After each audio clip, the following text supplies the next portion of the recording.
¿A qué me refiero con revolución silenciosa? Bueno, es a todos los cambios de fondo que está haciendo este ecosistema sin que sean tan evidentes a simple vista, porque no son bélicos, no son violentos, no están saliendo a manifestarse a ningún lado, ni salen las noticias, ¿no? Son cosas que están pasando en ese momento, pero que son muy sutiles, porque solamente la gente que está metida en eso lo puede percibir.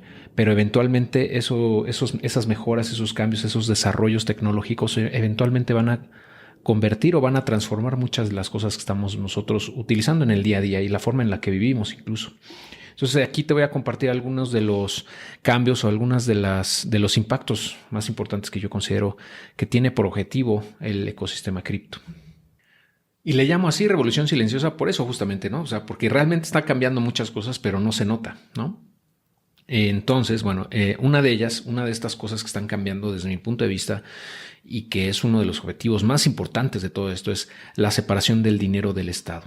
Así como hace algunos siglos se logró la separación del Estado y la Iglesia, ahora es necesario también hacer la separación del dinero y el Estado. Es decir, que los gobiernos no tengan tanto control sobre nuestro dinero, que podamos nosotros tener más autonomía sobre cómo lo usamos, dónde lo guardamos, cómo lo transferimos y si queremos o no incluso pertenecer o utilizar su moneda gubernamental, ¿no? Esa opción de poder hacer un opt-out, ¿no? Como llaman, un opt-out es como tener la opción de salir de ese sistema si no nos gusta o si no nos satisface.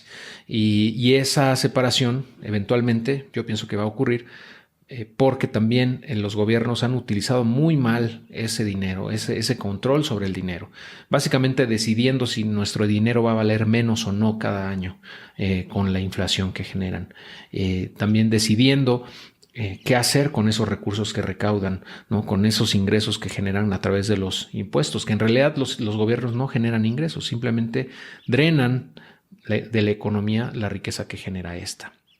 Entonces esa separación es fundamental y va a traer muchos beneficios como los que ahorita te voy a mencionar. Pero bueno, antes de eso, también otro beneficio u otro cambio importante con las criptos es que vamos a tener más privacidad y mucha más autonomía. Por el lado de la privacidad, pues como hemos mencionado, que Bitcoin no es anónimo, es sinónimo, pero hay herramientas, hay plataformas de privacidad que se están construyendo también, que nos va a permitir tener pues ese control, ¿no? Sobre qué queremos revelarle al mundo y esa construcción de una sociedad abierta, que no haya censura en la libertad de expresión, etcétera. Todo eso viene también de la privacidad, ¿no? Es un pilar fundamental de la libertad de expresión y de la democracia. Entonces yo pienso que es muy importante también ese incremento en privacidad paulatino que vamos a ir teniendo. Y por ende la autonomía del control en qué gastamos, cómo hacemos, qué hacemos con nuestra lana, ¿no? Ese control, esa soberanía sobre nuestros recursos es fundamental también y yo creo que estas herramientas nos lo van a ir permitiendo con mayor medida con el transcurso de los años. Otro cambio importante también con los criptos o bueno, con la tecnología que se está desarrollando y con Bitcoin, por ejemplo, es la baja preferencia temporal. ¿A qué me refiero con esto? Bueno, es un término que se utiliza mucho en economía en el cual la preferencia temporal indica qué tan susceptibles somos a gastar o a tener una gratificación inmediata o a guardar nuestro dinero para el largo plazo. La persona o las personas que tienen baja preferencia temporal significa que están dispuestos a sacrificar la gratificación inmediata o de corto plazo en aras de tener un mejor resultado o un retorno mayor, ¿no? En el largo plazo. Esa baja preferencia temporal es muy difícil de lograr en una economía en donde el dinero gubernamental se devalúa cada año, como lo hemos visto durante más de 100 años. Entonces, esa moneda fiat o esas monedas fiat como el dólar, como el peso, etcétera, generan una alta preferencia temporal porque tienes un incentivo para gastar antes de que se devalúe la moneda. Entonces, eso va en contra del crecimiento económico realmente de largo plazo, porque para poder nosotros construir grandes cosas en la vida como sociedad se necesita tiempo, se necesita una visión de largo plazo.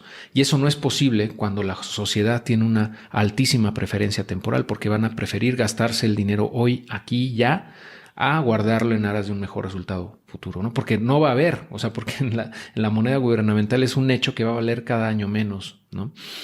Entonces la alternativa a esto, como Bitcoin, por ejemplo, o Ether, etcétera, es que son monedas con emisión controlada o incluso deflacionarias, ¿no? En el caso de Ethereum, que va a llegar a ser deflacionaria en el corto mediano plazo. Eso nos incentiva a las personas que estamos en esto a gastar menos en el presente para poder tener un mejor resultado, un crecimiento en nuestro capital en el largo plazo. Porque sabemos que es muy probable que así sea. Y así ha venido siendo, ¿no? En los últimos 12 años de Bitcoin, en los últimos 8 años de Ethereum.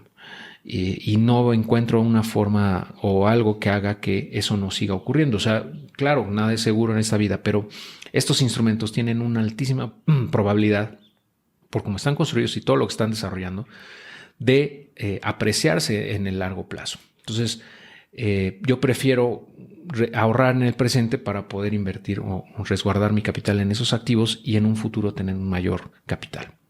Y eso cambia mucho por completo la mentalidad de las personas, ¿no?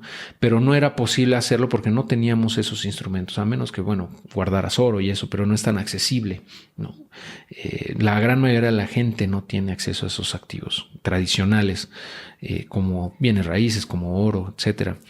Pero bueno, con Bitcoin y con estos criptoactivos es mucho más sencillo, ¿no? Y cambia la percepción y la forma en la que tú gastas, básicamente. Y bueno, también la verdadera inclusión financiera, que significa pues que realmente la gran mayoría de la gente tenga acceso a productos financieros, que con los bancos no fue posible. Tuvieron cientos de años para hacerlo y no lo han hecho, porque no es costeable. La realidad es que no es económicamente viable atender a toda la población con el sistema financiero actual, porque implica un costo, necesitas infraestructura, necesitas gente que los atienda, necesitas cajeros, necesitas 1000 cosas, ¿no? Que eso pues cuesta. Y si esos clientes no van a generar un ingreso importante para las empresas, pues no los van a atender, ¿no? Es la realidad. Entonces, con la tecnología que tenemos actualmente, con la web 3.0 y con todas las plataformas, las blockchains que se están desarrollando, es mucho más económico incluir a las personas de bajos recursos a la base de la pirámide, y eso va a generar una inclusión real desde mi punto de vista, ¿no? Y ya lo hemos estado viendo, por ejemplo, en países que están adoptando Bitcoin, por ejemplo, en África, en Argentina, en Venezuela, en El Salvador, etcétera, donde ya Bitcoin y otras criptos son usadas en el día a día y las usan como reserva de valor también y para hacer transacciones, etcétera. Pero muchas de estas personas no tenían una cuenta bancaria y no la tienen y tal vez nunca la tengan porque ahora utilizan estas tecnologías, ¿no? Entonces es desde mi punto de vista bien positivo todo eso, porque va a generar que mucha más gente entre al sistema financiero ahora a través de las criptomonedas, ¿no? Y de toda la tecnología que está desarrollándose alrededor de ellas. Otro beneficio importante de cripto es que en teoría debería de tener el mundo menos guerras en el futuro y una mayor cooperación entre los países, y lo cual debería repercutir en una mayor prosperidad económica y cultural y social, etcétera. ¿Y por qué menos guerras? Bueno, pues porque antes de que el dinero gubernamental dejara de estar respaldado en oro, te estoy hablando de hace más de 100 años, por ahí de 1912, 1914, antes de que iniciara la Primera Guerra Mundial. Antes de eso, el gobierno no podía imprimir de manera ilimitada dinero porque tenía que estar respaldado en oro.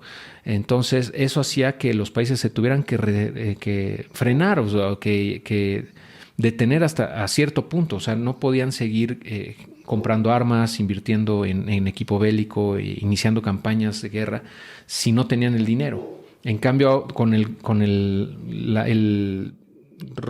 ese rompimiento entre el dinero y el oro, ¿no? O sea, dejó de estar soportado en oro y comenzaron a imprimir dinero de la nada a costa de los habitantes de ese país, que se traducía en una hiperinflación. Pues podían seguir haciendo guerra mientras pudieran seguir imprimiendo dinero, ¿no? Esa máquina de imprimir billetes que tienen los países hace que haya más guerras, porque no tienen una restricción tal cual al dinero que pueden gastar en eso, porque siempre pueden imprimir más lana, aunque eso repercuta, como te digo, en una inflación desmedida. Entonces, si tenemos y volvemos a un dinero que sea duro, que no se pueda imprimir de la nada, que deba de estar respaldado en algo y que deba de estar limitado, ¿no?, a lo que tienen los países. O sea, no van a poder gastar más allá de eso, entonces debería de haber menos guerras y eso los forzaría a cooperar, ¿no?, a negociar. Y por ende, pues tendríamos mayor prosperidad. Eso yo creo que es algo que va a ocurrir eventualmente, es algo necesario desde mi punto de vista, porque este sistema en el que estamos actualmente es bastante nocivo, porque no nada más erosiona la riqueza de las personas con la inflación, sino que tienen el control absoluto los gobernantes de qué hacer con la lana, ¿no? En qué programas, qué agendas impulsar. Y eso pues nos deja a merced de ellos, ¿no?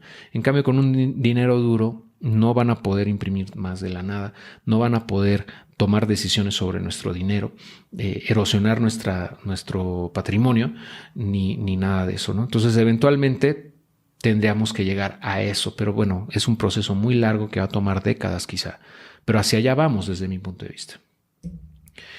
Y bueno, al final todo esto va a generar un florecimiento de la creatividad sin precedentes, porque vamos a poder, la gente va a poder crear cosas por ejemplo, productos financieros, juegos, soluciones tecnológicas a un costo marginal y sin importar si tiene o no una base de usuarios. Eso no era posible antes porque necesitabas una infraestructura tecnológica, necesitabas por ejemplo, ser una institución financiera con toda la infraestructura que eso conlleva para poder crear productos financieros, ¿no? Ahora con la invención de DeFi y de la Web 3.0, cualquier persona que sepa código puede generar una solución así y puede, aunque tenga 5 usuarios nada más, tener un micro nicho, atender un micro nicho del mercado. Al final de cuentas eso detona una gran innovación y como ejemplo pues está lo de Encarta versus Wikipedia, ¿no? Que Wikipedia, bueno, cuando nació todos decían que iba a ser un fracaso, que iba a ser un caos, porque pues cómo ibas a permitir que gente de todo el mundo, desconocidos entre sí, alimentaran una base de datos, ¿no?, con información de todo el mundo. No, iba a ser un caos. La realidad es que no lo es, ¿no? La gente coopera de manera natural para incrementar la cantidad de información, para referenciarla a las fuentes que deben de ser, a actualizar esa información de manera proactiva y sin fines de lucro, ¿no? Simplemente porque desean cooperar. Y eso es muchísimo mejor o mucho más eficiente que tener un ente centralizado que se encargue de actualizar una enciclopedia virtual como lo era Encarta. Se lo comieron básicamente, ¿no?, en pocos años a Encarta y tuvo que cerrar porque no podía competir contra los miles y cientos de miles de personas que actualizaban la información en Wikipedia, volviendo a Encarta totalmente obsoleta, ¿no? Entonces, algo así puede pasar con los productos financieros, con muchas otras cosas o aplicaciones de criptomonedas o del ecosistema cripto y de la web 3.0 de que ya hemos venido hablando y vamos a seguir platicando más adelante, ¿no? Eso es lo que yo veo como tal de puntos más importantes de esta revolución silenciosa, de la cual tú puedes formar parte también, y ese es mi objetivo, ¿no? Que con esta información tú también puedas entrar e involucrarte en todo este ecosistema y pues formar parte de esta revolución.